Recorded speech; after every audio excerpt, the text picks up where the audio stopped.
The aftermath All right, of so this is part slavery. 4, and we're going to Part continue 4. talking about what was happening after slavery and the abolition of slavery, and also what was happening to brown folks during this time.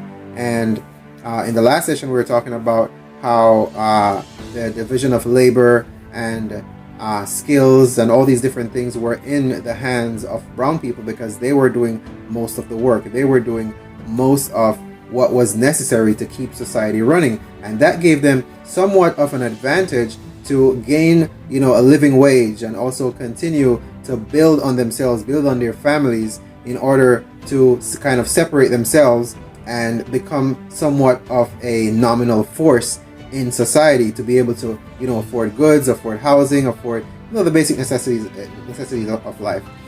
So one of the other things that was happening was that, being that brown folks started to, now they understood English, now they understood how to communicate, now they understood, the power of coming together and sharing, so that's what they did. They came together, they started building their own little small communities, and these small communities were primarily black only. And even though they did not have the luxuries of, let's say, a carriage, or when cars came out, a car, or whatever the case may be, they had the basic necessities.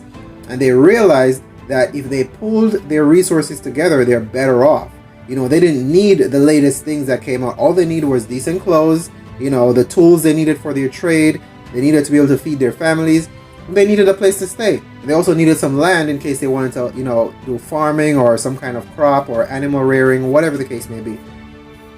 And once they became aware of some of these powerful techniques in order to bring up themselves in society, that's what they began to do, right? And they began to teach amongst themselves the skills necessary to be a prevalent force within society. And that's what they continue to do until you start having, sizable communities of black folks, and they would, try to keep others out. They're welcoming, as far as business is concerned and as far as commerce, but anything else, they would try, obviously, to keep to themselves so that they can plan and they can move up and do things as a community.